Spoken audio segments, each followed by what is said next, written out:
Boa noite a todos. Uma satisfação reencontrá-los nessa bela quinta-feira, depois de uma pausa na semana passada, né? Agradeço a compreensão de todos. Retomamos a leitura do livro Autodescobrimento, caminhando para a parte final da obra, preparando-nos para o fechamento e depois o início da próxima obra na sequência, que é o Ser Consciente.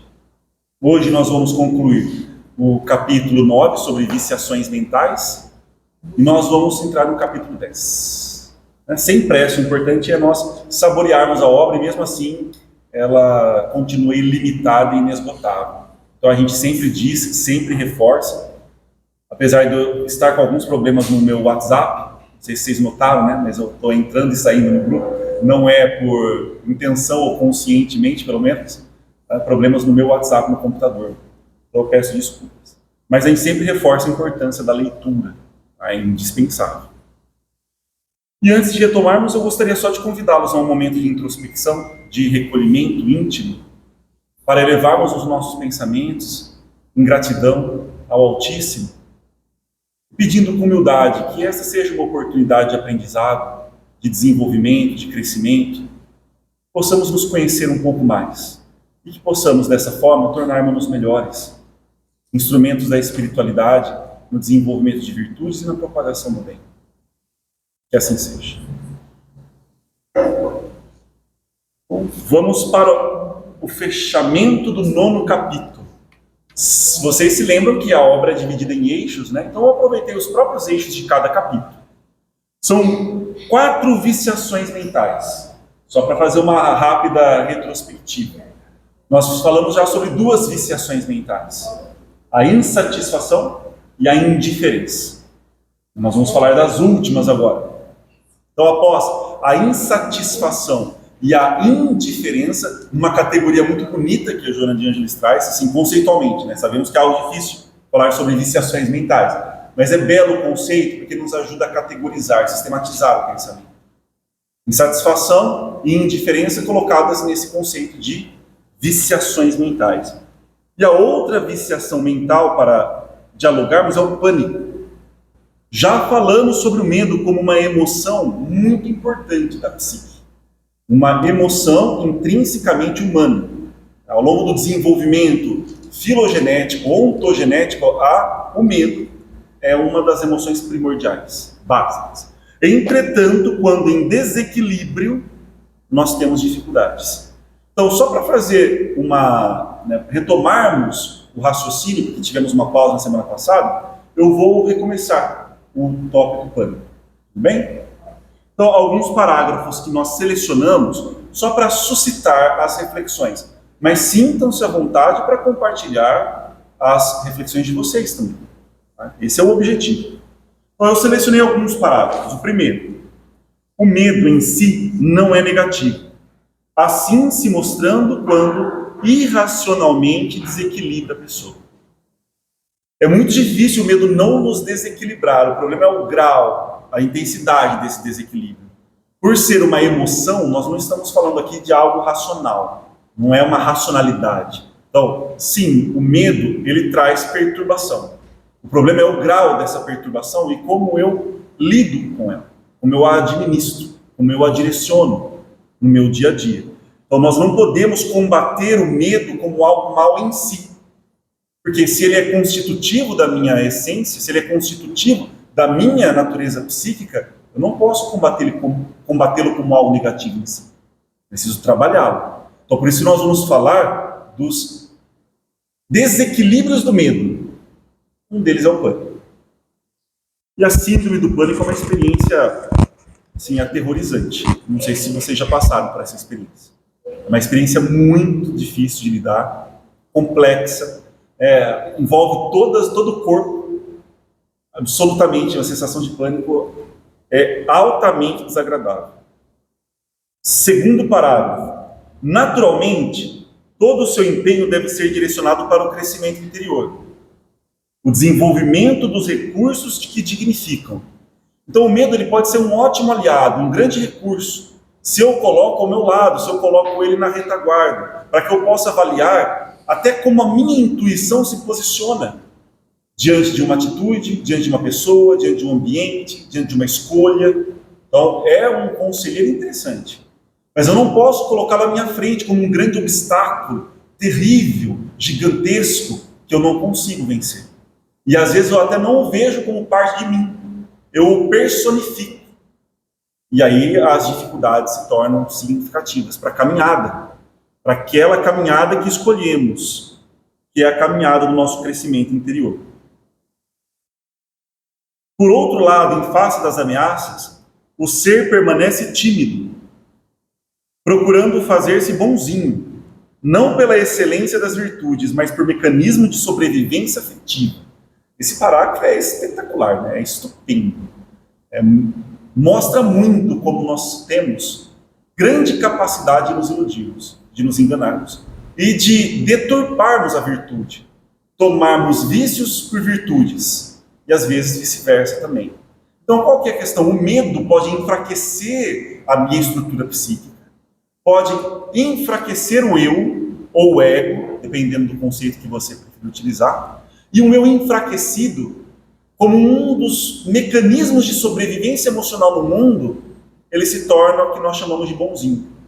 Ele não tem coragem para se posicionar, ele não tem coragem para se defender, e ele deturpa todas as virtudes que ele estuda na religião, na filosofia, e ele coloca essa máscara da necessidade de ser bonzinho.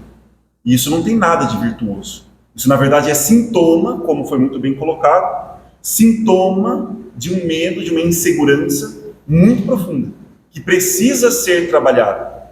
Por isso que algumas leituras que fazemos de certas obras, se as fizermos nessa perspectiva, a gente vai ter a ideia de que uma pessoa religiosa, uma pessoa espiritualizada, ou que busca essa espiritualização, é uma pessoa fraca, é uma pessoa frágil, é uma pessoa impotente, é uma pessoa que não vê os seus potenciais, os seus valores. E é justamente o oposto. Para escolhermos caminhar por essa trajetória de desenvolvimento espiritual, precisamos de profunda potência, de muita coragem, de muita intensidade, ímpeto, força, energia, mas obviamente bem direcionado, né? Não é só uma explosão aleatória, é algo bem conduzido. Nós vamos ter que sustentar um posicionamento que não é o comum no mundo, nós vamos ter que enfrentar altas resistências, nós vamos ter que enfrentar receio da solidão, o receio da pobreza, o receio de certas dificuldades, são intrínsecas ao mundo manifestado impermanente. Então, o medo não combina com isso. O medo no sentido, né, do receio, sim, mas o medo desequilibrado no sentido do pânico, não. Então, essa é uma reflexão muito importante para fazermos. Quantas vezes nos silenciamos mais por covardia do que por virtude? Quantas vezes nós somos coniventes muito mais por covardia e vestimos essa covardia com a roupagem da bondade? Mas, Nelson, sim, aí você tem esse medo, né? Sim. E aí você quer vencê-lo fazendo uma crítica, ou não, assim, se posicionar. Sim, perfeito. Mas daí vem, consequentemente, vem a resposta Claro. daquela seu posicionamento. A favor, geralmente contra. Perfeito. Né? E aí, o seu medo piora, fica, não é pior? Exato. E aí, como que você enfrenta isso, né? Então, e aí que é a leitura que você tem que fazer, percebe? Porque a pessoa que ela carrega esse medo intrínseco do confronto, que às vezes é necessário, ela se torna uma pessoa que concorda com tudo, que concorda com todos, que tenta agradar a todos. Isso é extremamente deletério para o seu desenvolvimento. E as pessoas que têm um mínimo de perspicácia notam isso. E vem uma certa falsidade naquela colocação. O que é diferente de ser gentil, de ser elegante, de utilizar um bom vocabulário. Então, para eu me posicionar, eu não preciso ser grosseiro. Ser grosseiro é diferente. Nós não estamos falando de grosseria, de violência, né, agressão. Nós estamos falando de um posicionamento coerente com aquilo que eu acredito. Ou seja, eu não preciso me transformar no que o outro quer que eu seja. Porque eu tenho medo de um confronto, que às vezes acontece. Mas aí, você disse muito bem, vou ter que sustentar o meu posicionamento. Então, o meu posicionamento pode gerar um ressentimento, pode gerar uma mágoa, pode gerar uma raiva na outra pessoa, pode gerar uma tristeza. Agora, eu preciso ser o mais sincero possível com a minha intencionalidade. Se a gente perceber, os sinais não são tão difíceis. É que nós gostamos de distorcê-los, deturpá-los, torná-los turvos ou obnubilá-los, né? Colocar nuvens, confundir. Né? A gente tem esse talento. Eu achei fantástico isso da Joana, porque Sim. é um exercício talvez inverso. O medo da ausência afetiva, Sim. a insegurança afetiva é que leva a uma sujeição da pessoa, né? Uma submissão. Isso. E muitas vezes também esse caráter bonzinho que dá vazão para muitos melindres. Exato. Diante de pessoas que são objetivas e Perfeito. determinadas. O bonzinho é um grande melindroso, sem dúvida, porque ele é inseguro.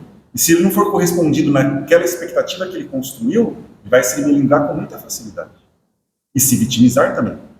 Percebe como as coisas elas estão relacionadas? Intrinsecamente, intrincadas, na verdade. Por isso que é complexo o desenvolvimento. Se você não pode discutir se é melhor você estar em silêncio, porque às vezes a pessoa não vai ter um nível de entendimento. Isso. Isso daí não gera aquela diferença que me fez muito mal. Sabe? Entendi. Então, mas aí que é a questão. Por isso que nós não seguimos receitas. Então sempre eu tenho que me posicionar, sempre. Em alguns momentos o silêncio vai ser o mais oportuno. Agora, eu preciso ver se aquele silêncio diante daquela situação, ele é realmente o que eu acredito ser melhor, ou ele é uma resposta de fuga, uma resposta de indiferença, ou uma resposta de medo. Por isso que é o autoconhecimento que é libertador. Então eu não posso ter uma receita, não, eu tenho que sempre silenciar, sempre. Não. Eu tenho que sempre me posicionar. Não também. Mas então quando eu vou saber isso? É só você mesmo, não tem como você encontrar uma lista que vai te dar todas as respostas. E universal. E tem a questão daquele momento como você está, né? Lógico, exato. Você faz, aí você percebe o domínio autoleitura, você faz uma análise de si, fala, não, eu estou muito perturbado, com raiva, né? Talvez nesse momento não seja oportuno me posicionar, porque eu não vou fazer de forma coerente. Mas é uma escolha mais consciente do que o bonzinho, que ele precisa agradar, senão ele se sente ameaçado pelo ambiente ou pelas pessoas. Mas essa é uma análise muito íntima que a gente tem que fazer. Bonzinho, porque às vezes também ele vai essa sujeição por conveniência. Não, sempre é por conveniência. É por conveniência. Mas aí quando que a gente percebe, qual que é um bom sinal para essa percepção? Que você foi algo que você não queria ter sido, não foi real. É o ressentimento. Então, uma pessoa, por exemplo, que se posiciona pelo silêncio mais conscientemente, é mais difícil, menos provável ela guardar ressentimento. Agora, se ela se silenciou por covardia, ressentimento vai bater muito forte.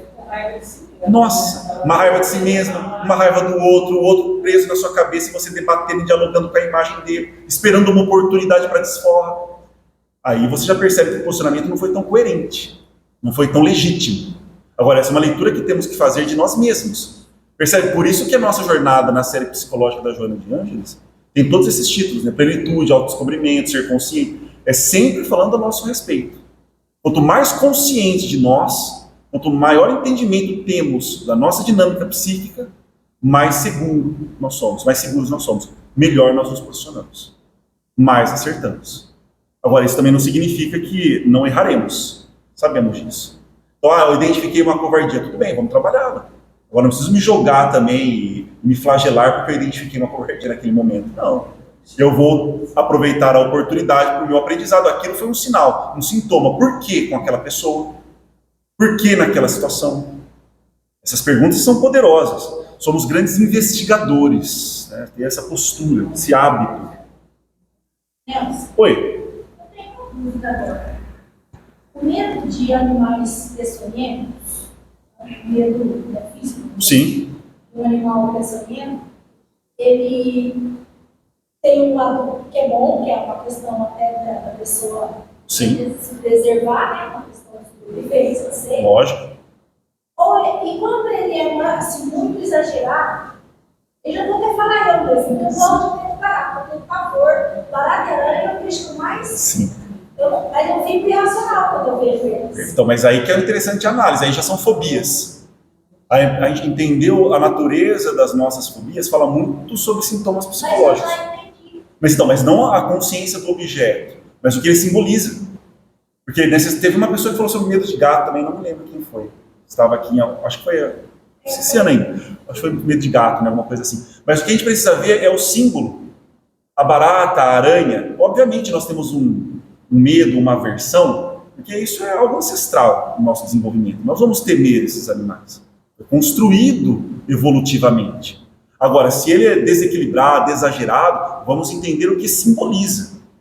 Ver para além da barata, para além da aranha, do animal em si. Então não é ter consciência só, eu sei que eu tenho medo irracional de barata, eu sei que eu tenho medo irracional de aranha, mas por quê? E o que elas significam, o que elas simbolizam? Mas isso requer uma análise pessoal. Não dá para nós tirarmos da leitura. Aí é uma análise pessoal, mas entra no campo da fobia. E ela vai falar bem nesse parágrafo sobre isso. Então, ó, bem canalizado, o medo se transforma em prudência.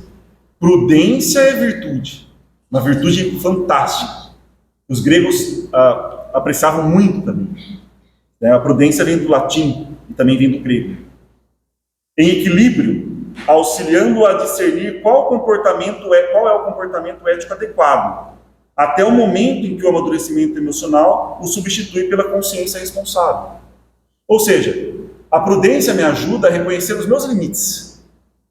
Isso também é um ato de sabedoria. Eu reconheço que esse tipo de confronto, esse tipo de dificuldades, não tenho condições de lidar no momento. Não estou pronto para fazer isso.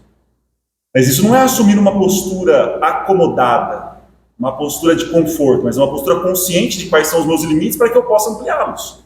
Se eu não reconheço os meus limites, eu não posso ampliá-los. Aí você pode pensar até na fobia. Como que eu vou trabalhar com a minha fobia? Se eu tenho dificuldade para trabalhar com certos animais, por exemplo, que foi citado, eu vou evitar os ambientes onde é provável que eu encontre aquele animal. Mas eu não posso fazer isso ad infinito, o tempo todo, a vida toda. Eu não quero isso. Então, eu vou reconhecer os meus limites, ter prudência, porque isso é autorrespeito, e vou trabalhando a expansão desses meus limites constantemente, com perseverança. Isso é desenvolvimento. Por isso que o medo, ele é um grande aliado, um grande conselheiro. Na psicologia analítica, a gente diz que observar aquilo que te causa mais medo é uma grande oportunidade de desenvolvimento, de autoconhecimento. A gente diz que ali está um grande tesouro. Geralmente o caminho que a gente mais evita, aquilo que a gente mais teme, é o que vai promover maior desenvolvimento para a gente. Só que não é simplesmente lançar-se, é estar preparado para ter condições de. Por isso que é o exercício que nós estamos fazendo semanalmente, espero que mais do que uma vez por semana, de leitura, estudo, reflexão, autoconhecimento, autoobservação, tudo isso, para que estejamos preparados para o enfrentamento desses grandes medos, desses grandes temores, desses grandes fantasmas. Não é? Agindo psiquicamente sobre a mente da vítima.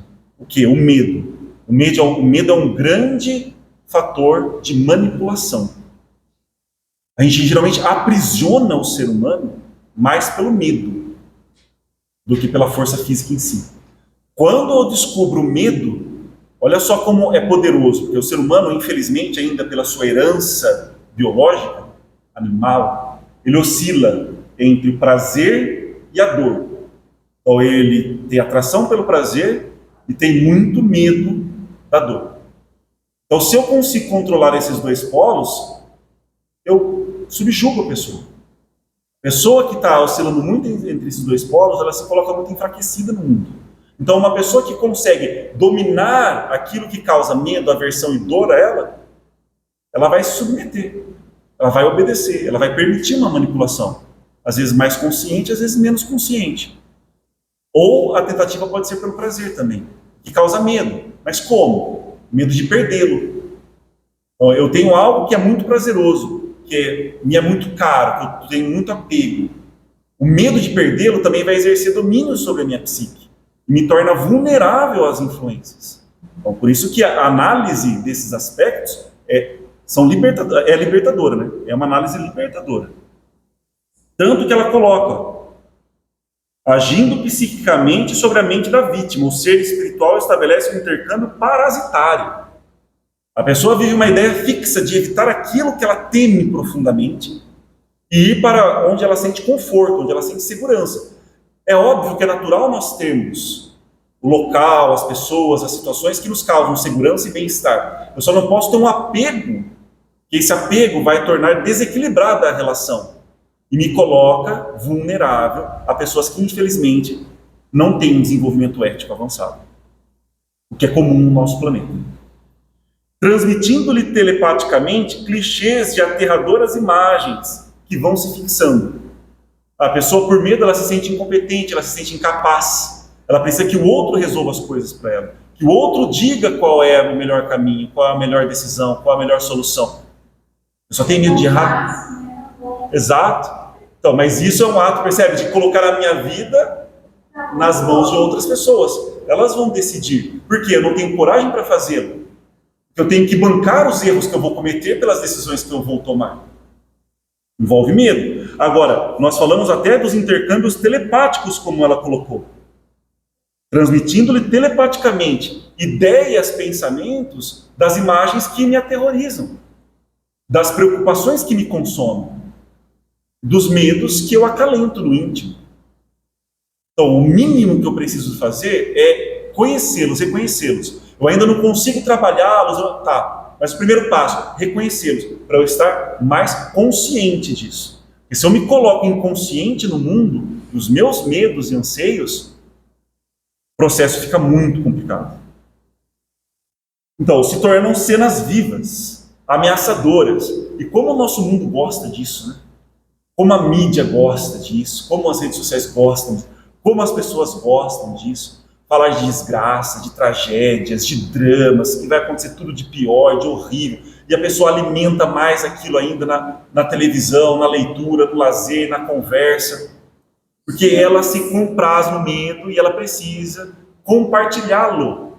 Reconhecer que todo mundo sente o mesmo medo que ela dá uma falsa sensação de pertencimento.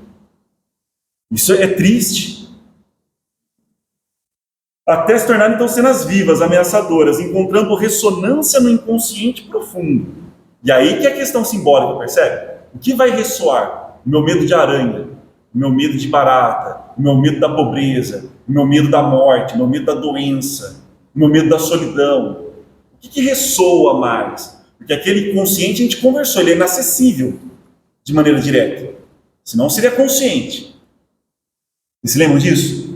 Então tudo que eu lembro, eu estava inconsciente. Não, se você está falando, você não está inconsciente do que você está falando. Estar inconsciente é não ter nenhuma noção, você não tem acesso direto. Então, mas nós temos acessos indiretos. Sonhos, análise dos sonhos, então você percebeu os seus sonhos, sintomas, imagens espontâneas que surgem na psique, e essas reverberações, o ressoar de coisas que você não entende o porquê. Aquilo que foi dito me incomodou muito, me deixou muito alegre, muito feliz, ou muito triste, muito assustado, muito preocupado. Por quê? Foi aquele assunto, aquele tópico. Só que aí você faz uma leitura que, no primeiro nível, é do objeto em si, então a aranha, o fenômeno tal, a situação tal, e depois uma leitura simbólica daquilo. A linguagem do inconsciente é simbólica, não é literal. Por isso a dificuldade. Onde estão armazenadas as experiências reencarnatórias, que desencadeadas emergem, produzindo confusão mental, até o momento que o pânico irrompe incontrolável. Porque o pânico, ele é algo irracional. Ele está fundamentado numa emoção desequilibrada, mas fundamentada numa emoção, um medo. Por isso que uma das tentativas que as pessoas não percebem, elas veem alguém numa crise de pânico, qual é a primeira coisa que elas tentam fazer? Racionalizar com a pessoa. Não, mas por que você está com medo? Está tudo bem. Não, mas isso não é nada. Mas você está aqui sentado, mas não está... É uma tentativa com uma boa intenção. Mas será que vai ser eficiente? Não, porque ela não está lutando com algo real, concreto. E não é a razão que vai resolver o problema. Ela precisa naquela situação de acolhimento, de fortalecimento, de entendimento. Depois ela vai ter condições de racionalizar. Então vamos imaginar, ela está indo num ambiente público. Existe a agorafobia. a fobia de grandes espaços, a fobia de multidão. A pessoa está numa cidade grande, ela está ou num evento, e ela começa a sentir os primeiros sintomas do pânico. Ataque cardíaco, sudorese, a tontura. Aí você vai precisar já fazer o primeiro acolhimento, um afastamento, a respiração, voltar mais para o mundo concreto, para o corpo, para o real, depois as racionalizações. Agora não adianta você tentar combater. Não, mas está tudo bem. Não, mas não é nada. Mas são só pessoas. É psicológico. Não, essa frase é horrível. Né? É só psicológico. A pessoa não entende nada do que está falando, né? Tenhamos paciência com as pessoas, mas na hora do pânico, a paciência vai para o espaço, né? Porque a gente está perturbado. A gente já está no mecanismo de autopreservação. A pessoa ou ela vai lutar ou ela vai fugir. Ela já está totalmente pronta para reações instintivas intensas. Produzindo confusão mental, então, até o momento que o pânico irrompe incontrolável, generalizado. Dá-se nesse momento a incorporação do invasor do domicílio mental. Aí já entramos num caso grave de subjugação, que passa a controlar a conduta da vítima, que se lhe submete à indução cruel. A pessoa que deliberadamente utiliza os medos do outro, do próximo, com intenções muito nefastas, né? De comando, de domínio, muito utilitarista, de prazer próprio. Uma pessoa altamente doente, desequilibrada, mas que reconheceu no medo do outro essa terrível oportunidade. Né? É assim que ele vê, mas não é assim que nós vemos. Isso é extremamente desagradável. Por isso que a gente fala, mesmo nas menores coisas, a gente nunca pode explorar o medo, a insegurança, a dor, a tristeza de outro ser humano. Utilizar isso para o nosso divertimento, para ser motivo de chacota, de risada, isso é extremamente negativo. Nós não podemos participar disso de forma alguma. Isso é totalmente contrário ao caminho que a gente está escolhendo. Seja uma mensagem encaminhada para a gente, não vou repassar essa mensagem, essa imagem, essa mensagem, essa brincadeira, esse vídeo. Está explorando, seja às vezes até a ignorância da pessoa. Está explorando uma ignorância, uma deficiência, uma dificuldade, uma dor. E o ser humano se habituou a considerar isso agradável, divertido, cômico, mas na verdade isso é doentio. Então nós não participamos disso. Aí é uma boa oportunidade do nosso posicionamento.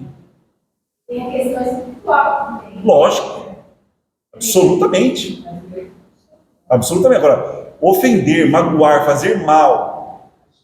Às vezes a gente já faz isso porque nós estamos em desequilíbrio, mas fazer isso por divertimento, aí é um nível que eu não consigo imaginar um nível muito baixo, tão baixo quanto esse. Então, isso é inconcebível para a gente. As terapias de libertação têm a ver com a transformação moral do paciente, a orientação ao agente e a utilização de recursos da meditação, da oração, da ação dignificadora e beneficente. Então, aí ela coloca quais são as terapias. Como nós devemos trabalhar, e aí sim, aconselhar, dar uma sugestão de como desenvolver para que nós sintamos menos pânico, ou não sintamos pânico.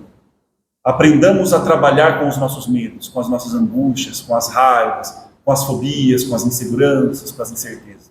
É um trabalho constante de meditação, de oração, mudando o nosso lazer, mudando os nossos gostos, mudando os nossos hábitos, que a gente insiste tanto. É um trabalho árduo, mas não é na hora da instalação da síndrome do pânico, da crise do pânico, que a gente vai conseguir atuar. Ali é acolhimento.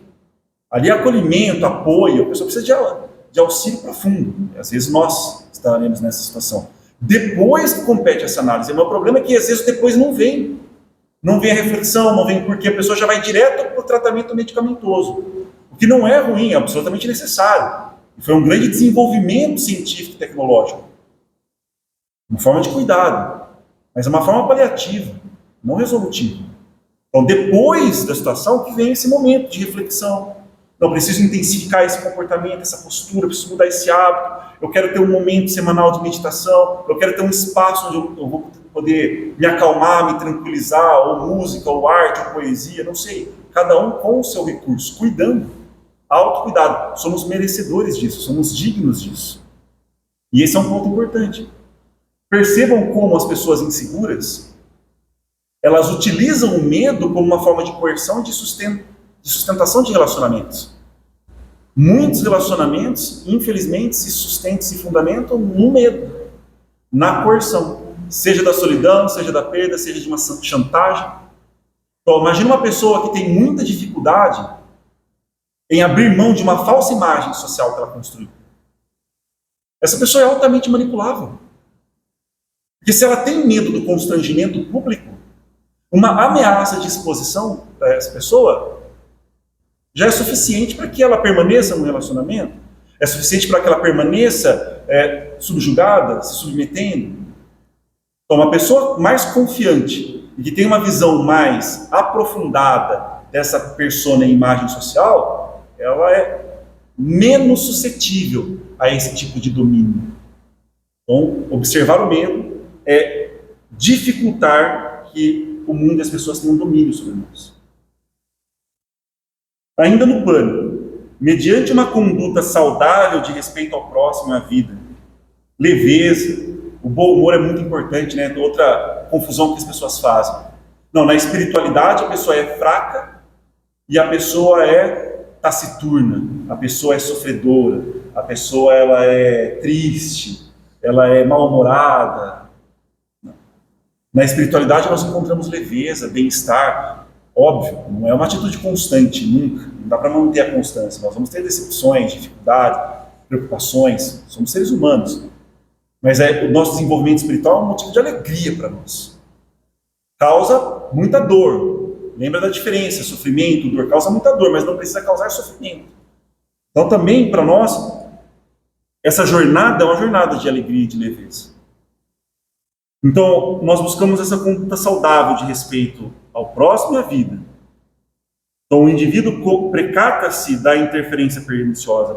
Ele se protege dessa influência perniciosa dos seres espirituais. Não só desencarnados, encarnados também, que tentam nos subjugar, manipulando os nossos medos. Adversários de existências passadas, que ainda se comprazem na ação perversa. Esse sítio que promovem responde por inúmeros fenômenos de sofrimento entre os homens. Nada assim produz tanto sofrimento quanto esse pânico, esse medo, essa dificuldade, essa sensação de insegurança, de solidão profunda, de desamparo, de abandono. Isso é um sofrimento psicológico altíssimo, que eu tenho que reconhecer como ele atua em mim. Por que ele se instalou no meu mecanismo psíquico? Já que falamos de pânico, a Joana vai terminar com o medo basilar da existência, né? Há filosofias que dizem que esse é o medo primitivo, principal, que os outros decorrem desse. O medo da morte. Não só da morte física, né? O medo de não ter existido, o medo de ninguém ter testemunhado a nossa vida, aquela sensação de que a nossa vida não é real. Já tiveram a sensação de não existência? Uma sensação de irrealidade? Tentem observar isso na vida. É algo que é assustador. Por isso que muitas vezes a gente busca esses testemunhos para dizer, será que eu existi mesmo? O que eu fiz no mundo? Quem eu sou? E a gente precisa desse contato com o outro. Nelson, você já chegou a ver um vídeo que circula, que a pessoa fala assim, daqui a 150 anos, a sua casa vai ser ocupada por outra pessoa. Que você não conhece, daqui a 200 anos a sua rua já vai ser diferente, seu trabalho vai existir mais. Sim. Acaba passando um pouquinho essa sensação de que a gente vai parar de existir mesmo. Exatamente. Não ter existido. Perfeito. E é por isso que muitos estudos mostram a solidão em grandes centros urbanos. É como se sente solidão em grandes centros urbanos? Tem 1 milhão de pessoas ali, mas a pessoa se sente invisível. Ela se sente real. E mesmo se relacionando, aquilo não a nutre, porque é superficial, não lhe dá uma sensação de pertencimento, de realidade. Isso é assustador. Aí surge o suicídio. Sim, não é o único caminho, mas é um caminho possível. Sim. Esse medo crônico e essa insatisfação constante de você não ter realidade. Não existe, cara, ninguém Sim. tem que existir. Exato. E é engraçado, engraçado o que eu quero dizer porque é exótico, tá? Não é porque é divertido, não. Tem uma instituição que chama CVV, Centro de Valorização da Vida. Eles fazem atendimentos telefônicos de pessoas que estão em situação de solidão, de sofrimento psicológico, né? Hoje ainda. Oi? Hoje ainda. Hoje ainda existe. Existe. É o Centro de Valorização da Vida. Pessoas recebem um treinamento para fazer esse acolhimento. Não é um atendimento psicológico, mas é alguém ouvindo. Uma coisa. Porque a pessoa não se sente sozinha. E geralmente as pessoas que estão ligando, se sentindo sozinhas, elas estão com outras pessoas no lar. Elas não estão sozinhas, literalmente. Elas estão acompanhadas. E o número de ligações aumenta muitíssimo nos feriados, principalmente Natal. Principalmente Natal e Ano Novo. Então, eles têm todos esses dados, estatísticas que mostram de forma bastante interessante, né? Interessante para que a gente possa compreender, estudar, desenvolver esse sentimento de solidão, esse sentimento de medo, de desespero, de estar perdido, de não ser amado, de não ser valorizado, de não ser reconhecido, de não existir. Então, mas aí é o seguinte, quando a gente já está no novo patamar de autoconhecimento, Sim. Você saber quem você é. Perfeito. O que você está fazendo com esse problema mais, né? Então, assim, não há necessidade do medo da morte. Claro. Né? Então, você, entre aspas, está bem resolvido. A hora que o Senhor, aquela figura da morte chega perto de você, ok, vamos embora. Vamos almoçar antes, né? Vamos primeiro conversar um pouco? Vamos embora. Então, assim, eu acho que por isso a gente está aqui. Sim. Porque para você ter esse autoconhecimento, Com certeza. a gente tem tudo isso, né? As inseguranças, o medo, né? Essa diferença, tudo mais, né? Esses vícios. Sim. Mas eu acho assim, o medo da morte nem tanto. Eu acho que para mim, espírita, também. Entendo. Exatamente, porque a minha espírita, ela explica, ela orienta, ela conforta a gente, ela dá um grupo, né? Sim. Como que é a parte, a gente sabe, né? Essa dever comigo na porta, né? Tem isso também, né? Sim, com certeza. Mas eu acho também que a questão do medo da morte do espírito é justamente não ter feito aquilo que você sabe que Tem muitos medos, muitos medos. Mas aí que é a distinção que a gente tenta fazer. Com isso não, chegou lá no fora, eu vejo que eu faço. Mas aí que é a grande distinção da compreensão racional e do entendimento. Ou, tu pode inverter também, entendimento racional e compreensão, dependendo do conceito que você usa para ser mais amplo. Compreender racionalmente não significa que eu esgotei e resolvi a situação. Eu, por exemplo, sinto medo da morte. Eu tenho medo da morte. O ser humano tem medo da morte, mas não é o medo desequilibrado, a questão do pânico, da dificuldade. A gente compreende racionalmente, a vida continua, isso, aquilo, mas esse temor é intrínseco, porque é misterioso. A gente não consegue eliminar todo o mistério pela compreensão racional. Então, mesmo que seja no momento H, mesmo que seja de uma forma mais simbólica, o medo da mudança está relacionado com o medo da morte. O medo da perda está relacionado com o medo da morte. Da mesma forma, do mesmo jeito que eu sei que os meus entes queridos continuam existindo, não é por isso que eu vou deixar de sentir saudade. Percebe? Então, a compreensão racional, ela não esgota. Esse é das dificuldades do mundo ocidental. Nós, ocidentais, queremos esgotar o entendimento do mundo, da natureza, pela compreensão racional. Tem uma outra coisa, tem trabalho no autoconhecimento. Sim. Confiança. Exato. Sim. Confiar. Então, bora. Perfeito. Mas aí percebe, vale o mesmo raciocínio, a gente não tem confiança absoluta. A gente não consegue alcançar o absoluto dos conceitos, mas é importante termos como busca. Há uma metáfora muito interessante que eu vi também na filosofia oriental, há uma história, na verdade. Ele conta de um arqueiro que queria acertar uma flecha na lua. Então ele queria acertar a flecha na lua, e todo mundo zombava dele, ridicularizava. É óbvio que ele não conseguiu acertar a lua, mas ele se tornou o melhor arqueiro do reino. Percebe? Buscar aquilo que é impossível, se você está consciente do que é impossível, senão você já está um pouco enlouquecido, né? Se ele achar que realmente ia acertar a flecha na lua, aí é outro tipo de tratamento. Mas se ele utiliza isso Não, eu sei que é impossível, mas isso me estabelece uma meta para que eu esteja em constante aprimoramento, isso é fantástico. Então, eu não acredito que eu vá conseguir uma confiança absoluta e não ter medo, mas eu coloco isso como uma meta para que eu alcance um aprimoramento constante, mas não só racionalmente.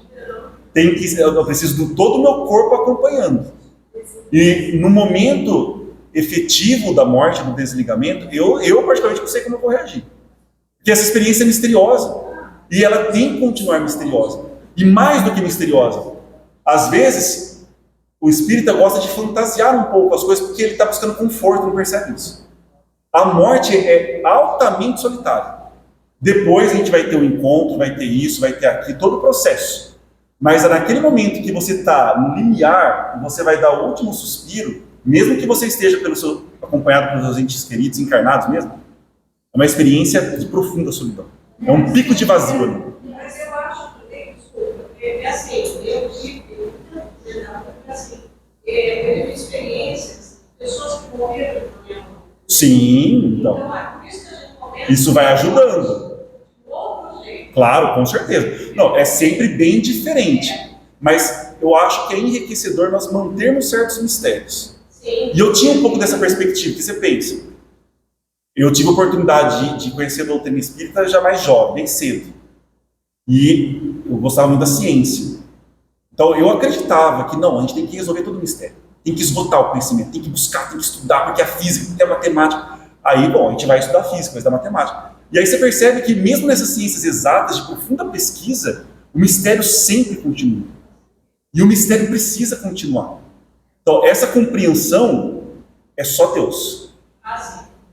Percebe? Essa compreensão, mas nós a estamos buscando. Mas a compreensão plena e absoluta é só Deus.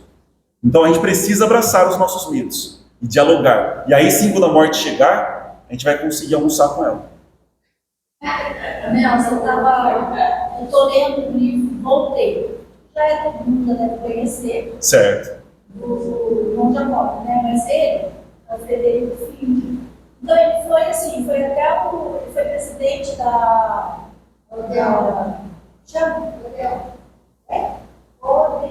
não, isso sim, mas ele foi espírita, ele foi assim, dava palestra, ele Sim. tinha um trabalho todo maravilhoso, né? Perfeito.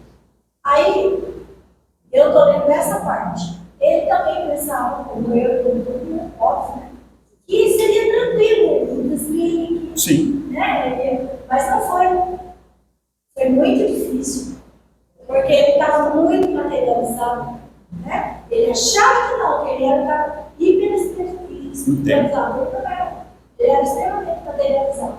E foi muito difícil esse encargo dele. Ele teve a ajuda da filha, que já tinha ido antes dele, mas foi assim muito complicado. E até então não tinha muito medo da morte. Sim. Eu também ficava precificado. Mas esse processo é muito importante. É A bem gente difícil. precisa desse desenvolvimento. Mas percebam que a gente não precisa eliminar o medo.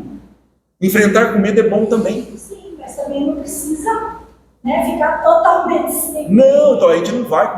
A gente, por exemplo, se tiver que fazer uma prova, mesmo que a gente tenha entendido, não, eu já fiz muitas provas na minha vida, mais uma prova escolar, mas você vai ter aquilo, porque é importante para você. Geralmente algo que é relevante para você, que é importante para você, vem acompanhado pelo medo, mas o medo saudável, que aí o termo correto é prudência. Aí sim, é importante, porque se aquilo é relevante, você vai querer mostrar o seu melhor. Você vai querer um bom desempenho, você vai querer uma alta performance, você vai querer que aquilo seja apreciado. Agora, eu não posso depender daquilo, não posso ter apego àquilo. Essa é a grande diferença.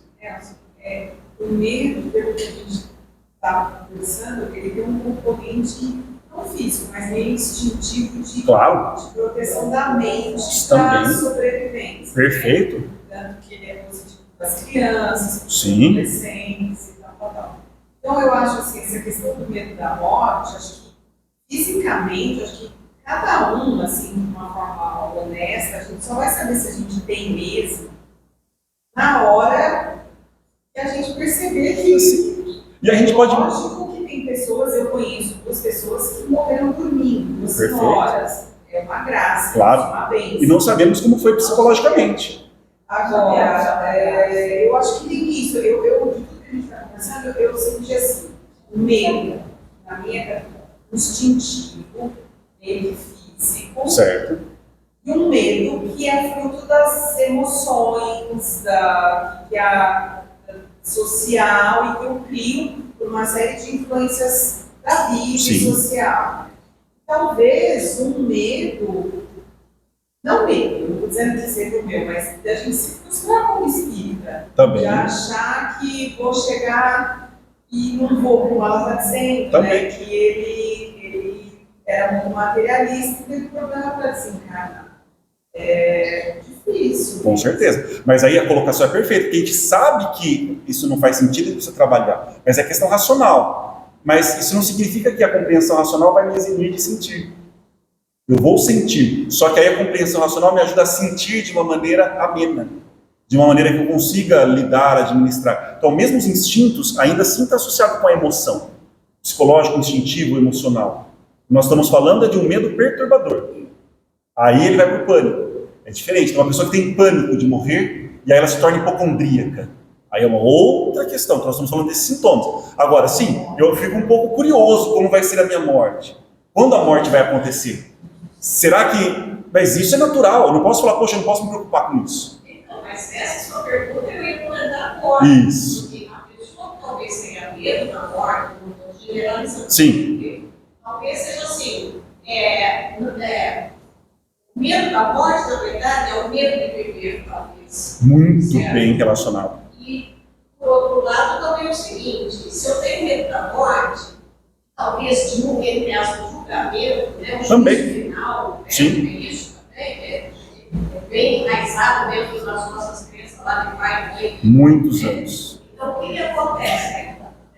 Talvez seja isso, pensar assim, será que eu me virei? Exato. Será que eu fiz? Perfeito. Eu vi essa minha existência, ela foi válida, não para os outros, Perfeito. é para você mesmo. Porque ele fala, a gente veio para esse planeta, não é para ter e nem para Reter. né? Sim. Não é para ter, nem fazer. Exato. É para ser. Exato. Será que eu estou sendo? Exatamente. Agora, essa resposta, percebe, a gente nunca vai ter plena. Não. Nunca vai ter plena. Mas veja que já tem um sinal muito importante de como isso mobiliza a gente. Foi o tema que gerou maior participação e envolvimento.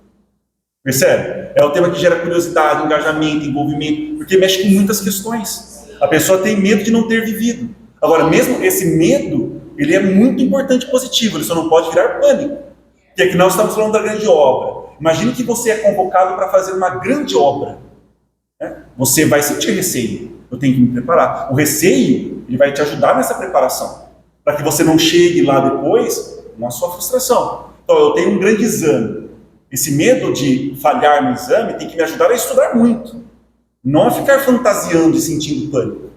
Não, estou com pânico, não consigo estudar. Não, mas vamos lá. Você está com medo de falhar? Ótimo, isso é saudável. Então vai lá e estude, e se prepare, faça o seu melhor. Agora, há pessoas que vão para o outro lado. O pânico de fracassar a impede de se preparar. Então nós não queremos que o medo cause isso.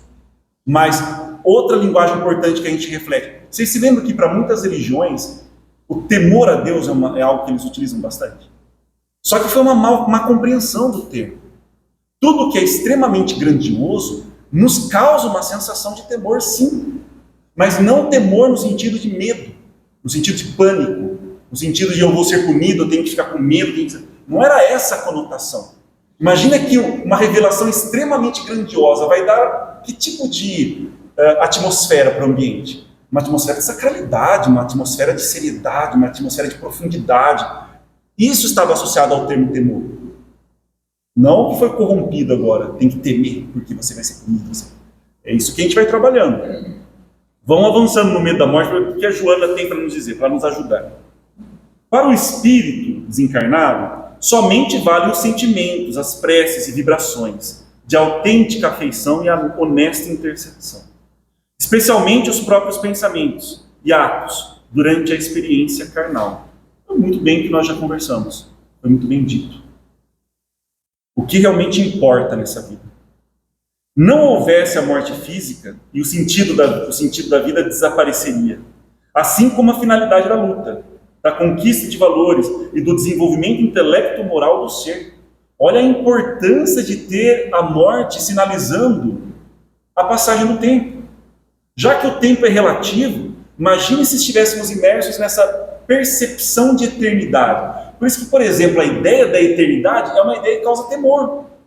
E é importante que cause temor, porque ela é uma ideia luminosa. Entende? Mas não é aquele pânico que eu me recolho, não. Causa admiração, temor. A eternidade é uma ideia que a gente não consegue concebê-la perfeitamente. Por isso que ter algo que sinaliza o fim é importante para nós. E a morte é isso. Porque a morte vai ser esse momento de eu fazer o balanço existencial. E isso assusta muito. O balanço existencial, mas aí que é interessante. Não me assusta muito porque eu vou para o inferno. Essa compreensão já me ajuda, porque eu tenho um entendimento da natureza. Mas o fato de eu compreender que eu não vou ser condenado a um inferno eterno, não tira o meu sentimento de medo nesse momento de enfrentamento, de auto-enfrentamento, de balanço existencial. Como eu vou lidar com isso? Como eu vou me sentir comigo mesmo? Então, eu tenho que estar preparado para isso. E treinar é um bom hábito, né? Por isso seria bom treinarmos a morte, pequenas mortes, todo o tempo. Então, aqui a gente já percebe por que nós somos muito medrosos. A gente tem uma dificuldade imensa de mudar. Tem gente que tem medo de mudar de cidade, mudar de emprego, mudar de convívio, mudar de postura, mudar de hábito.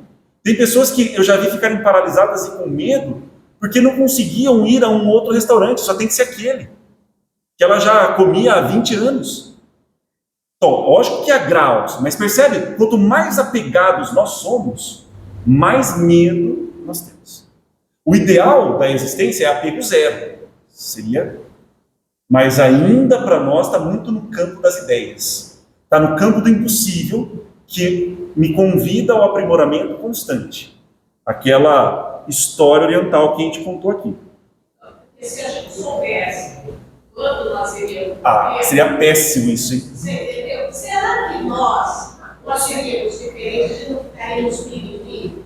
A gente fica muito nos mimimi também. Exatamente. Então, por exemplo, você sabe que você tem uma semana. Perfeito. Você faria. Primeira coisa, eu acho que assim, eles estão falando de trabalho, já jogava o trabalho já, né, pela janela. Perfeito. Na vendia casa, carro, tudo tá na seguinte, pela polícia, era assim. Então, Vou dar uma semana de vida para você, o que você vai fazer? Perfeito. Eu acho essa pergunta muito legal para se fazer.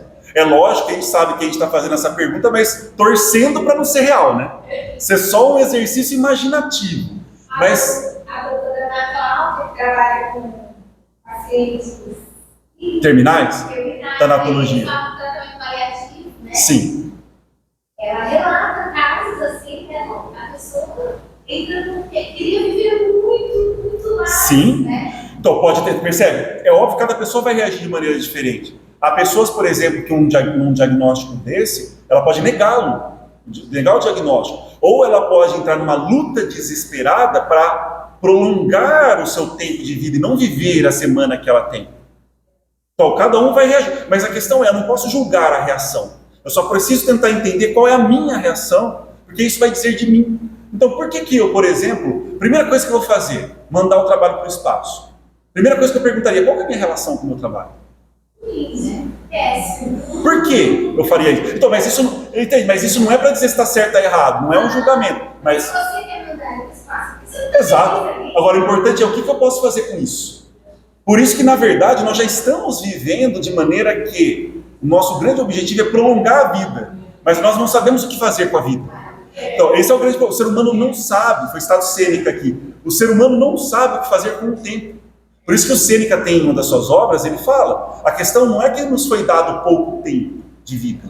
O tempo é abundante, seja ele 1 ano, 10 anos, se você souber aproveitá-lo e vivê-lo com intensidade. Nós fazemos a vida curta, ela não nos foi dada curta. Mas o nosso objetivo é, eu quero prolongar a vida, eu quero prolongar a vida. Só que você pergunta para a pessoa, tá, você vai viver o quê? Ah, não sei ainda. Então, ela eternamente tem uma vida provisória, só querendo expandir no tempo. Vou trazer um exemplo do dia a dia da vida.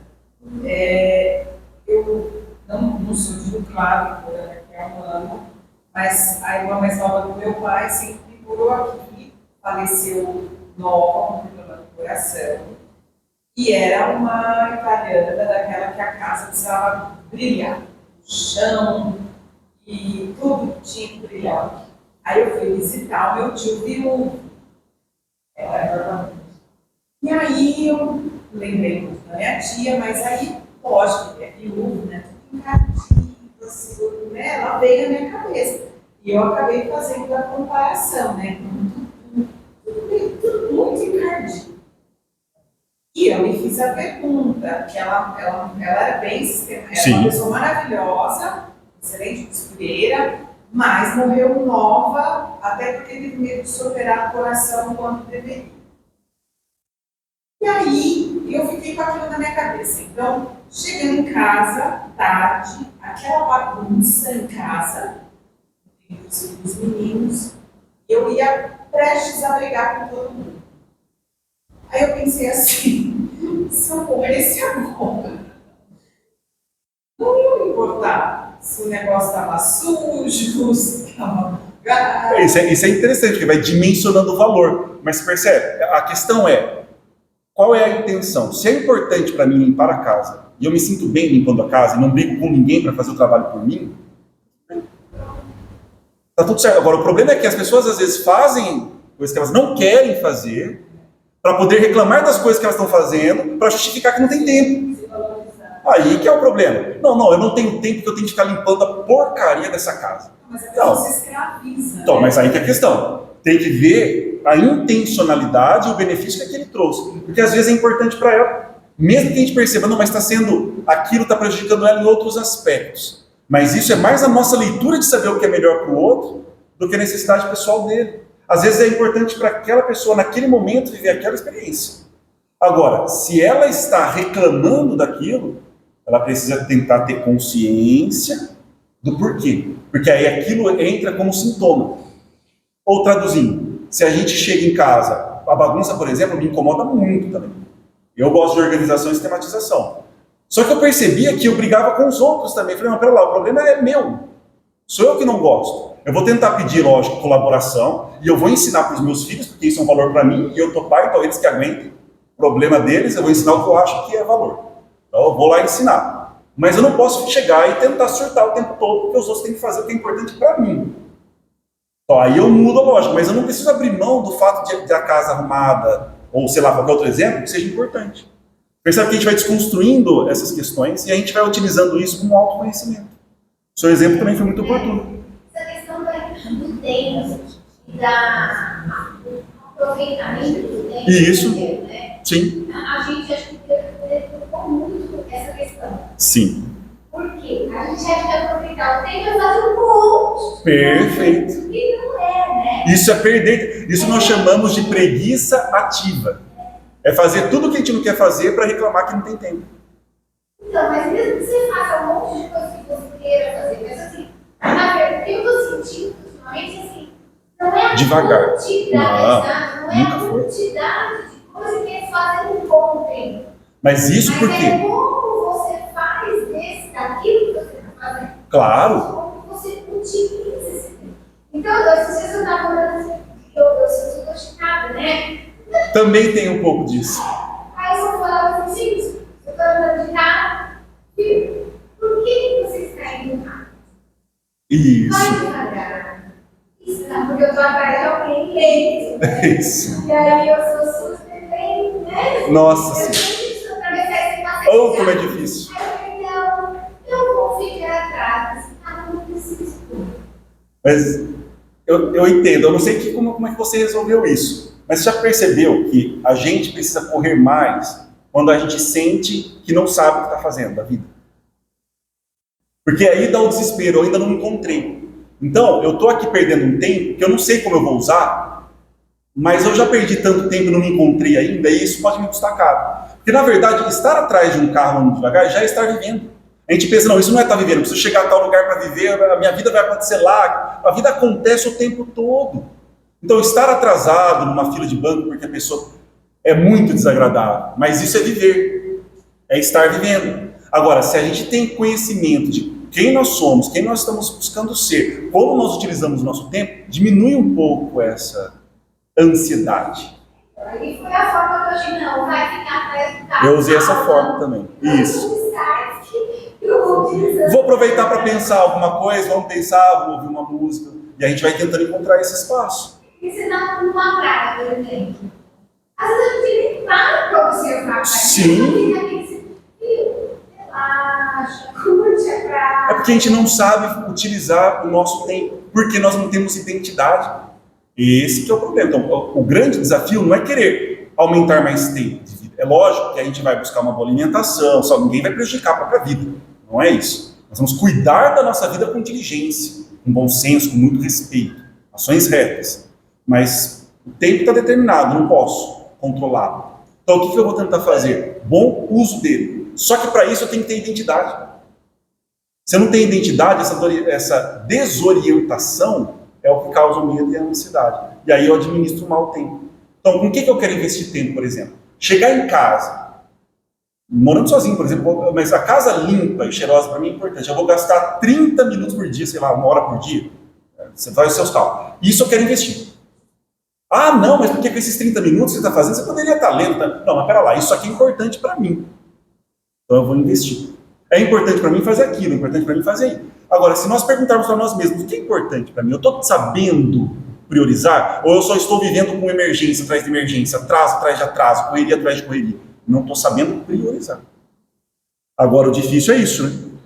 Porque aí o ser humano, o que ele faz por ser mais cômodo? Ah, então, vou aumentar o tempo. Aí ele se convence que ele não precisa construir identidade. É um terrível erro. O que ele precisa construir é identidade. Não tempo. Ele quer ampliar o tempo. Ele quer ganhar tempo. Porque eu não vivi ainda. Eu tenho tal idade, não vivi, não me sinto. Então, em vez de construir identidade para ter realidade no mundo, ele quer lutar para expandir. Ele entra em conflito com o envelhecimento. Ele tem medo de envelhecer. Até antes do medo de morrer, lógico que está associado, está relacionado. Mas antes do medo de morrer, vem até o próprio medo de envelhecer. As pessoas não conseguem envelhecer. Se incomodam com a própria idade. Que é uma coisa factual, racional, é fato. Você pode falar o que você quiser, é fato quantos anos você tem. Por que eu preciso dissimular isso? Não sei se você morreu antes. Então, ainda bem que você alcançou essa idade, né? Significa que você está vivo ainda. A gente esconde. Não, esconde, dissimula, sofre com aquilo de uma forma gigantesca. Então, a compreensão da vida como um todo, feito de etapas, estimula a conquista dos patamares de progresso, ainda pela sua marcha ascensional. A gente está muito alinhado com a Joana, né? É bem disso que nós estamos falando e que estamos buscando. Compreensão da vida. Não só intelectualização. Compreensão. Vamos iniciar o primeiro eixo do 10º capítulo, porque o diálogo é óbvio, né? Então nós vamos de viciações mentais para conteúdos perturbadores. Hoje está um dia de perturbação, né? Mas tá bom, é o que a gente precisa entender um pouco dessas perturbações. Nossa, já vem a raiva. Brincadeira, não? Vocês têm problema com ela também? Quase nada. Quase nada, né? Muito pouco, né? Nem sei como que é. Eita, emoção perturbadora, brava, né? Eu achei que só você. Não, eu também já tive essas preocupações. Todo mundo. Não, há uma frase muito, assim, de Emmanuel, que mais me causou impacto. Todas são maravilhosas, mas essa me causou muito impacto sobre a raiva, que ele fala que 1 segundo de raiva queima uma vida de virtude. Então você imagina, trabalhando, esforçando, está pensando, aí vem a raiva, eu não consegui ter identidade, não construí minimamente esse autodomínio, autoconhecimento, e queimo tudo. Falei, puxa, mano, poderia ser outra colocação, né? Hã?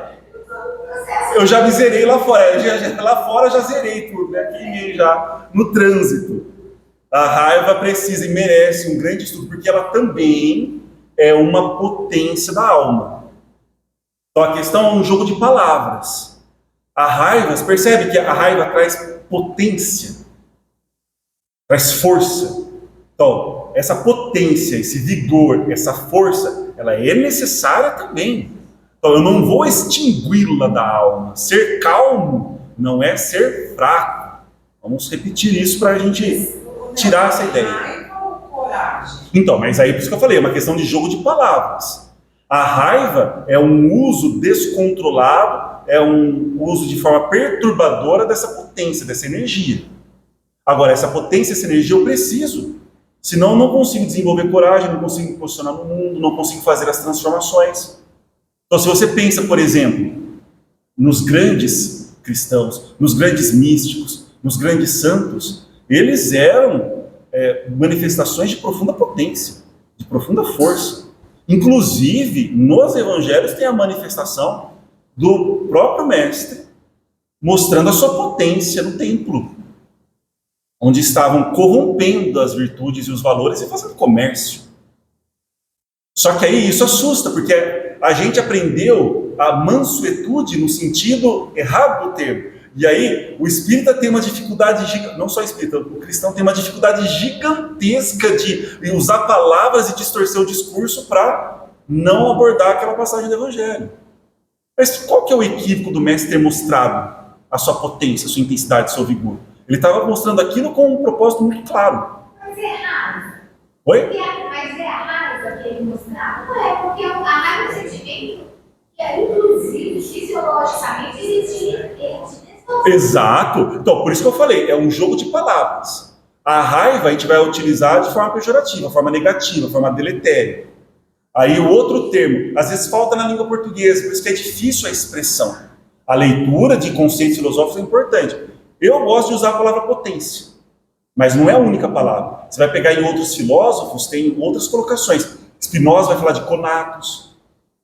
Conatos. Spinoza fala de conatos. O Bergson fala de elan vital. Freud fala de libido. Então, os teóricos eles vão trazer conotações diferentes. Mas percebe que a potência é importante. Agora, a raiva, aí a gente utiliza esse vocábulo para representar algo ruim, negativo. Um descontrole. E principalmente, o que mostra mais é a intencionalidade. Ali, na hora da raiva, o que eu estou querendo fazer? Ferir o outro, porque eu estou ferido. Ferir o outro, até se ferir. Se vingar. Então, a manifestação de ressentimento. Aí é perturbação. Então, a gente inclui a raiva em emoção perturbadora. Mas perceba que é uma questão de grau e de compreensão, de conscientização. O entusiasmo. Vocês já sentiram entusiasmo? O entusiasmo dá uma sensação de potência, de poder, de criatividade, de invencibilidade. Está relacionado com a forma como nós manifestamos a raiva. Só que um é positivo, o entusiasmo, e o outro é negativo, é a raiva. Então é uma questão de grau, de ajuste, de como vivenciar, não de extinguir. O que eu estou querendo trazer para a reflexão é que nós temos o péssimo hábito de querer cortar, de querer tirar, de querer... Isso não vai dar certo. Não, eu vou tirar o medo de mim, eu vou tirar a raiva de mim. Eu estou entendendo a linguagem. O que ele está querendo fazer é se desenvolver, se depurar, óbvio, se aprimorar. Mas usar a palavra retirar, tirar, eliminar, não é o verbo adequado. Certo? Então a gente precisa elaborar aquilo para algo mais correto. Conflitos psicológicos se instalam sempre nas pessoas imaturas, ou seja, a raiva está relacionada com imaturidade. Então aí a gente já percebe e o conceito vai ficando mais claro. Potência, então, não vai estar relacionado à vivência correta da potência, do entusiasmo, não vai estar relacionado com imaturidade. A raiva, sim. Pessoas imaturas que da vida conhecem e valorizam apenas as sensações. Então, a pessoa está com raiva porque ela foi desagradada. A pessoa está com raiva porque ela perdeu parte do seu conforto, do seu bem-estar. Ela não pôde vivenciar o seu egoísmo. Ela não pôde vivenciar a sua vaidade. Aí a manifestação dessa força e potência da alma vai estar totalmente deturpada, totalmente errado. Então a raiva está certinho no nosso planeta, porque a gente está no planeta de sim, é o nosso nível psicológico. E o que nós queremos fazer com isso? Nós queremos superar, nós queremos transcender ou transmutar. Você vai escolhendo as palavras que você acha que faz sentido, mas não é eliminar, é diferente. Então, quem valoriza apenas a sensação, a sua manifestação vai ser de raiva, desejando em particular só as sensações agradáveis. Então, quem tira a minha sensação agradável, quem prejudica, quem tira o meu conforto, eu vou sentir raiva da pessoa, querer que a pessoa morra, querer que a pessoa sofra. Isso é totalmente doentio. Isso é uma doença, isso é uma perturbação. Mas isso ocorre por má compreensão de si e por mau uso da sua potência, sem levar em consideração as outras, ou seja, o egoísmo, que resultam de desordens de variada natureza. Então, a raiva é muito associada ao egoísmo. A raiva é um fator de frequente conflito, que aparece repentinamente, provocando altas descargas de adrenalina na corrente sanguínea. Foi muito bem o que a Aide disse. E, inclusive, há pesquisas que mostram que toda essa descarga de adrenalina, os neurotransmissores, isso gera vício. O corpo se acostuma com aquela quantidade de hormônios, de neurotransmissores, que a pessoa tem abstinência da raiva. Olha como é complexo o corpo. Como o corpo dialoga muito com a psique, que é outro vício que nós temos. Separar totalmente o corpo da psique. Isso não é possível. O corpo ele vai perecer, a psique não. Mas enquanto eles convivem, o corpo tomou forma para a manifestação da psique nesse mundo, eles estão intrinsecamente relacionados, é íntima a ligação. Então, a raiva é um fator altamente viciante e extremamente prejudicial para a saúde corporal, fora psicológica.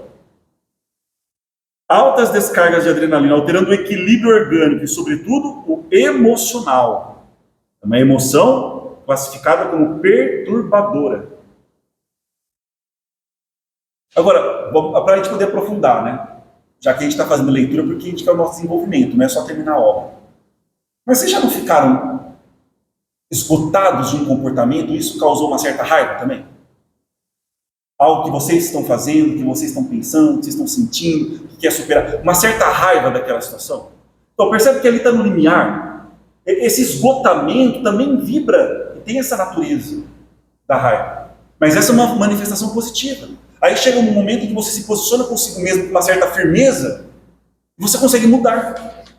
Será que sem essa firmeza que você colocou para si, motivada por um descontentamento, e fala, basta, não foi um recurso positivo que você utilizou de potência? Tá. Agora, não precisa virar agressão, não precisa virar violência, porque esse descontentamento, esse esgotamento, que beira a raiva, mas a gente deveria ter outra palavra, que agora não me vem à mente, a não ser potência, ela foi vivenciada com uma intenção muito clara. Eu quero ser feliz, eu quero melhorar, eu quero mudar, eu quero me desenvolver, eu quero crescer. Percebe? Ela não foi motivada porque eu perdi um conforto. Ela não foi motivada porque eu estou com inveja. Ela não foi motivada porque eu quero que o outro se prejudique, porque o sofrimento dele me traz prazer. Porque eu sou doente, sórdido, mórbido. É diferente. Então, não é a potência em si que é o problema. É como que ela está sendo direcionada, que forma eu estou dando a ela. A forma da raiva vem do egoísmo, da inveja, da vontade do outro sofrer, porque isso me faz amenizar, equivocadamente, né? Uma pseudo-amenização da minha dor. Aí isso é doentio. Agora, você ter esse ímpeto de querer mudar, não vou mais. Isso é salutar, necessário. Então, ninguém deve envergonhar-se ou conflitar-se por ser vítima da raiva. Fenômeno perfeitamente normal no trânsito humano. O que se deve evitar são o escamoteamento dela, a deturpação, pela dissimulação, mantendo-a intacta, o desdobramento dos seus prejuízos pelo remoer do fator que a gerou, ressentimento, a autocompaixão, pieguismo, a autopiedade, por sentir-se injustiçado. Tudo isso é deletério, é negativo, prejudicial. O desejo de revide a vingança, mediante a agressividade, ou acompanhando o deperecer, o sofrimento do antagonista, assistindo a sua derrocada, torcendo para que Deus o puna, vibrando para que a lei se cumpra, para que a justiça seja feita, mas na verdade é vingança. Obviamente tudo isso é deletério, pelo mau uso de uma potencialidade da alma. Então, no trânsito humano, perceba que é difícil o uso de palavra, mas ela colocou até a própria raiva. No trânsito humano, ela é natural. Agora, o que você vai fazer com ela? O que você vai fazer com essa emoção? Se nós passarmos pela vida sem nenhum, no atual estágio que nós estamos, sem nenhum descontentamento, sem nenhum esgotamento, sem nenhuma indignação, nós estamos num planeta em que isso é esperado, inclusive, para quem quer ser diferente. Agora, a minha indignação não pode se converter numa revolta, numa violência, numa fuga, que aí eu vou utilizar aquilo como uma projeção da minha própria sombra, para que eu não tenha enfrentamento. Vocês percebem como as coisas vão se perdendo pelo caminho? É mais esse direcionamento do que a essência em si. Por isso que a filosofia e a psicologia balançam a nossa mente, né? As sérias, né, eu digo. Né? As psicologias sérias. Quando algo ou alguém se choca com o prazer, o bem-estar de outrem, ou afeta o seu lado agradável, desencadeia-lhe instantaneamente a chispa da raiva, que se pode apagar ou atear incêndio, dependendo da área que atinge. Olha outro recurso positivo desse momento. Reconhecer aquilo que me causa mais raiva, mais irritação. Qual é a pessoa que tem esse talento? Qual é a situação que tem esse talento? Que aí isso vai dizer de mim. E que eu estou elaborando mal alguma potencialidade. Então tem alguma informação ali. Tem algum conhecimento ali. Eu não posso fugir, não posso projetar, não posso me negar. Eu tenho que tentar compreender-me. Ele está falando de mim. Então eu não vou falar, não posso sentir essa raiva, isso está errado, meu Deus do céu. Não, calma, por quê? Eu senti sim. Senti. E eu quero entender o porquê. Foi aquela fala. Por que aquela fala ateou o fogo? Por que aquela fala me destruiu? Nós falamos em psicologia que aquela fala tocou o núcleo de um complexo. A gente vai tentar falar isso um pouco no curso de psicologia depois. E também vou falar na Joana de Anjos. Ele tocou o núcleo de um complexo. E aí você foi possuído por um complexo. Um trauma. Algum conteúdo psicológico de muita intensidade emocional. Não resolvido. Fatores inconscientes. Mas é uma bagunça aqui. E alguém conseguiu, ou uma situação, tocar aquele núcleo. E você foi possuído. Por isso que a pessoa fala, estou possesso. Gente, fala, tocou na ferida. Estou? Tocou na ferida. Ah, tocou na ferida, perfeito. Tocou no núcleo do complexo, você foi possuído. Aí já era. Já era. Aí você vai assistir o que o seu complexo vai fazer. Aí vai dar uma baita vergonha depois, né? Um baita constrangimento. Nossa, é muita coisa para arrumar agora, esse seu complexo. Aí volta, né? Ele fez o serviço, volta para o inconsciente, porque a gente não está elaborando, nós não estamos estudando, não estamos trabalhando, não estamos... Volta, e depois você retorna e fala, nossa, olha o estrago. Aí a gente vai ter que ver a força do ego, a estrutura do eu. Vou reparar? Vou fugir? Vou negar? Vou assumir? Vou me desculpar? Aí vai ser uma decisão que o coitado do eu, coitado não, que essa não é uma palavra boa, né?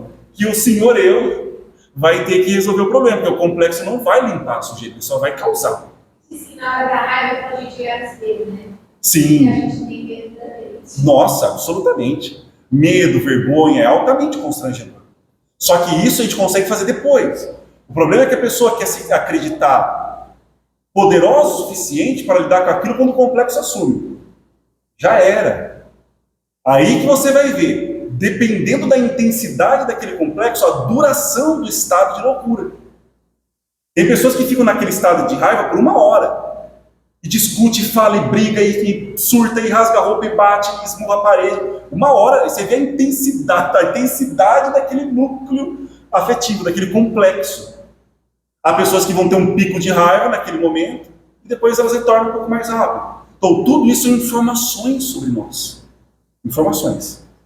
Eu me lembrei, mas olha só, né? Imaginar que depois ia ter Instagram, todo mundo coloca o lado lindo da vida. Mas eu trabalhei com uma pessoa, o pessoal vai lembrar da lista Caras, nem sei se tem ainda.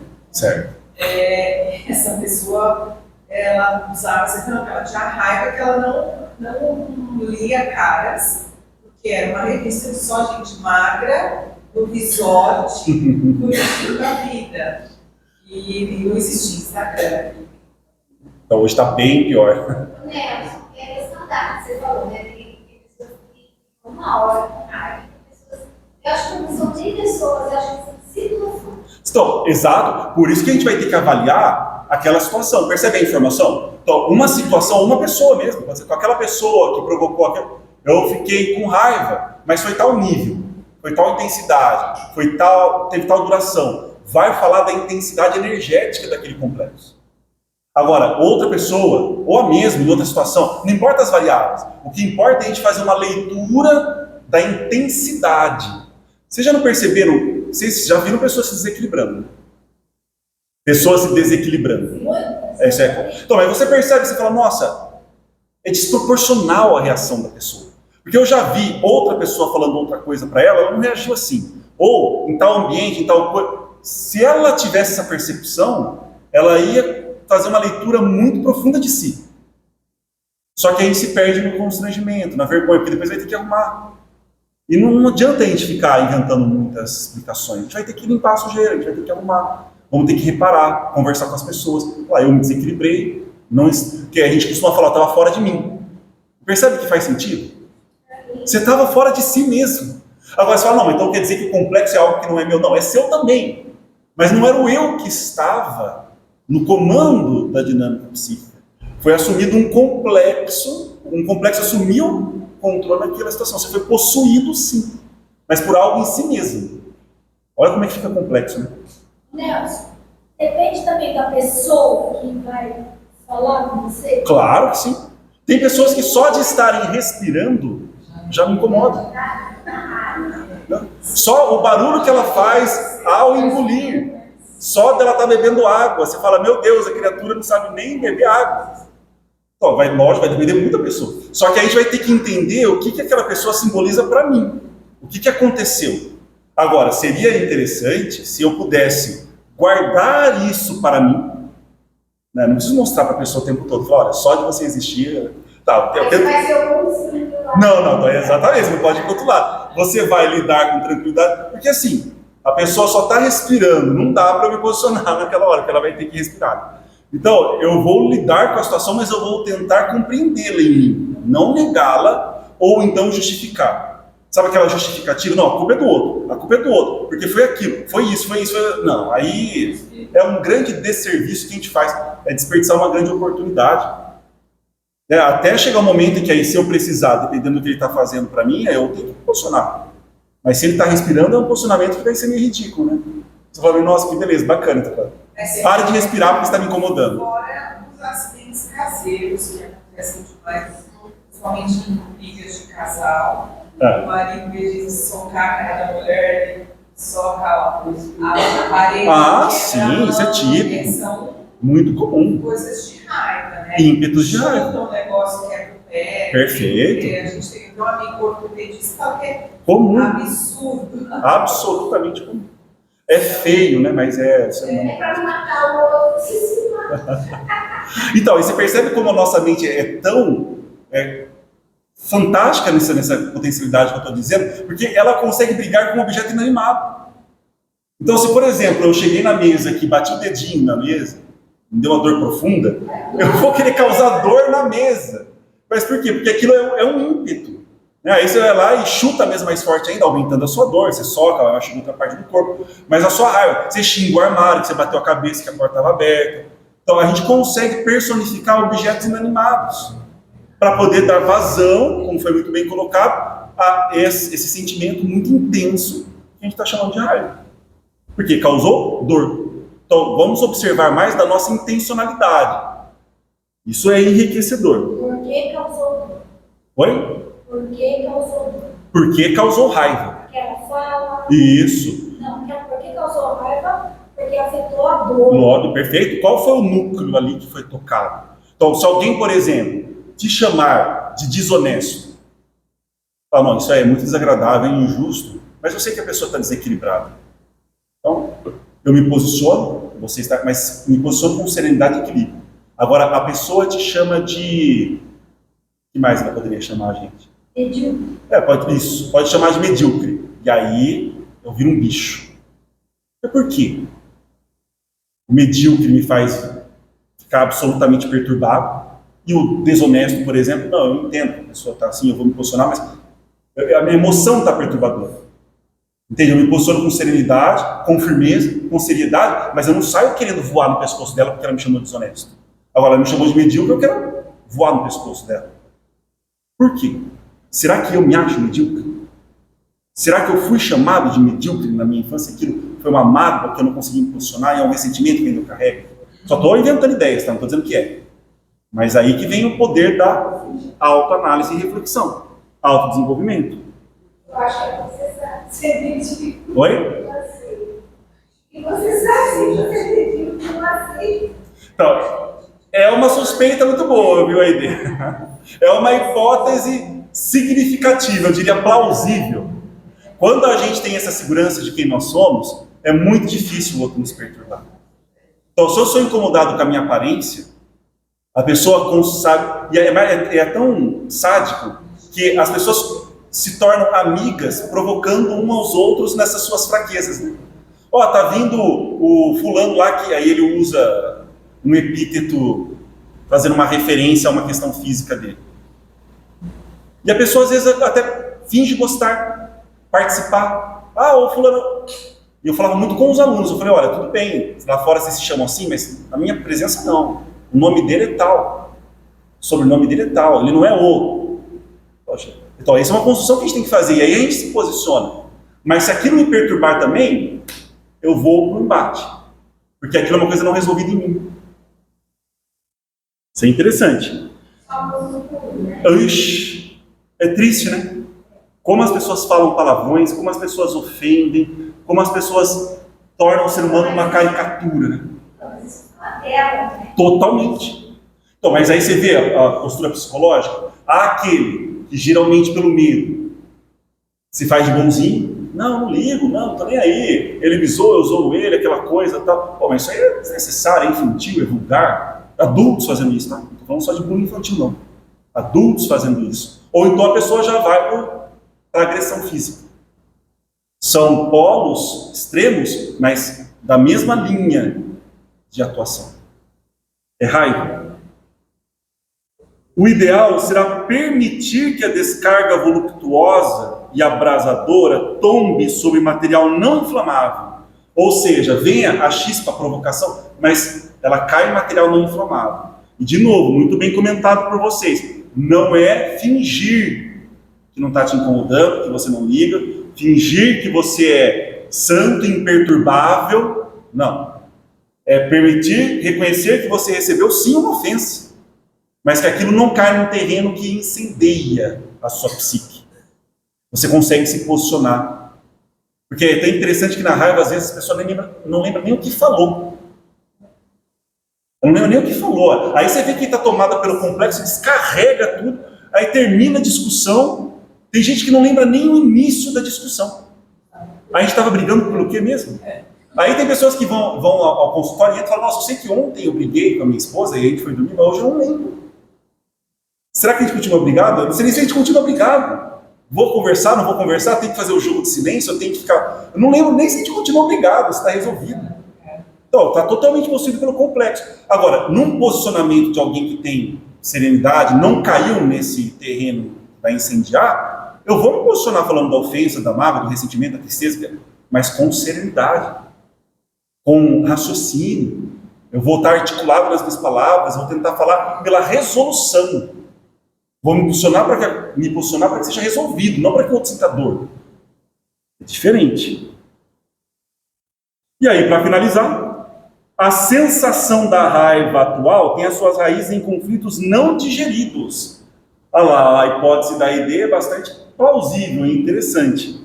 Conflitos não digeridos que foram soterrados no subconsciente desde a infância e ressurgem sempre que alguma vibração equivalente atinge o fulcro das lembranças arquivadas. Quando tal ocorre, ressumam inconscientemente todos os incidentes desagradáveis que estavam cobertos com a leve camada de cinza do esquecimento. No entanto, vivos em brasa. Era só uma camada cinza que parecia que estava tudo resolvido, tudo apagado, tranquilo. Só que aí quando a pessoa provoca aquele núcleo afetivo complexo que a gente falou, vem tudo de novo à tona. Aí a briga que vai ocorrer ali é pelos pelas décadas, não é só o copo que caiu da mesa. São décadas de desrespeito, ofensa, humilhação, briga, porque você é aquilo, sensação de abandono, sensação de desamparo, sensação de injustiça. Não só com aquela pessoa também está sendo instrumento de tudo que eu não consegui resolver em mim, de relações com outras pessoas. Geralmente por eu não ter sabido me posicionar. O duro da criança é isso, né? Porque ela não tem condição de se posicionar diante do adulto. Ali ela está mais passiva. Então ali fica muito difícil. Então reconhecermos os nossos ressentimentos infantis não é colocar a culpa nos pais. É fazer um trabalho de libertação. De perdão, auto-perdão, compreensão, libertação. Bom, deu perturbação por hoje, né? Na próxima quinta-feira, mas a gente vai continuar um pouco nas perturbações na próxima quinta-feira. Muito obrigado, gente.